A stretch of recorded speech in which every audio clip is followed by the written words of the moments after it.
Mr. Leon Pereira. Question 22, please, sir.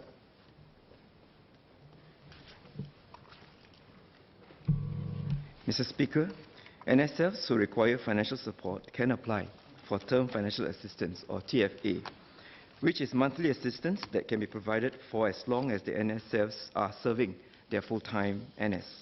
The TFA eligibility criteria and quantum provided are similar to public financial assistance schemes.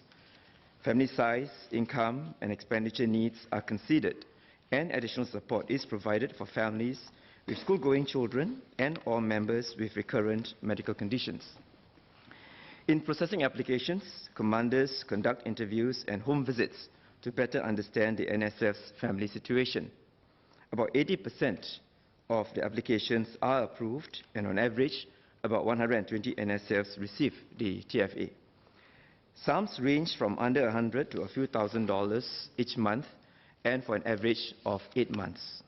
The TFA grants were given to most recipients within 2 weeks of submitting the completed application.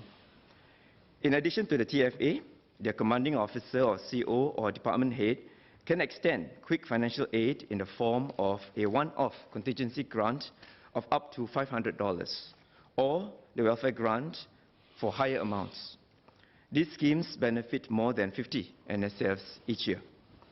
Over the last 5 years, a minority of NSF AWOL offenders convicted in the General Court Martial cited financial hardship as the main reason, about 28 cases a year, constituting about 14% of all offenders. Thank you. Mr. Pereira.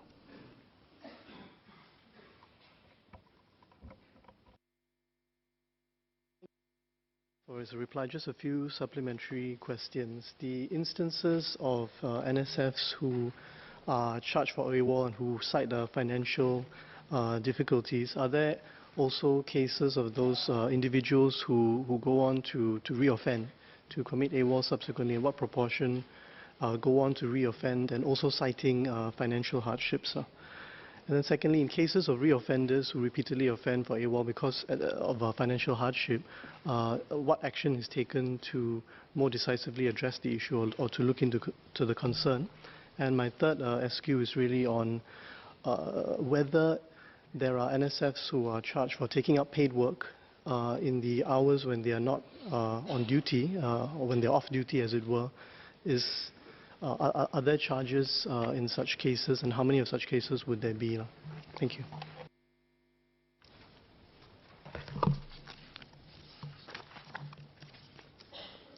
Mr. Speaker, sir. First, let me say about AWOL. AWOL is a serious offence. So MINDEF, SAF will continue to take stern disciplinary action against servicemen who commit AWOL offences. While that, we also understand that, as I mentioned earlier, a small proportion of our AWOLs cite financial reasons. Of the cases in 2017, for example, only one went on to commit AWOL offence despite receiving financial assistance. So the number is very small. I mentioned earlier, overall about 14% of cite financial reasons as the main reason why they offend. What do we do, and what can we do to help them? While we take stern action against them, we also continue to assess their financial needs, and we offer the financial assistance I've mentioned earlier. We counsel them, we look at the whole family situation. Where necessary, we make referrals to the other help agencies around. I must assure the members that financial assistance is not just provided by the SAF to these families. Oftentimes we know that there are many different touch points that families face, whether the touch points may be the schools, maybe the hospitals, maybe the community. So we look at where these touch points are and we help them. From the SAF perspective, we will continue to help these NSFs wherever we can. And as I mentioned earlier, once help is given, it's given throughout the period of their service, whichever is lesser, for up to 12 months at any one time.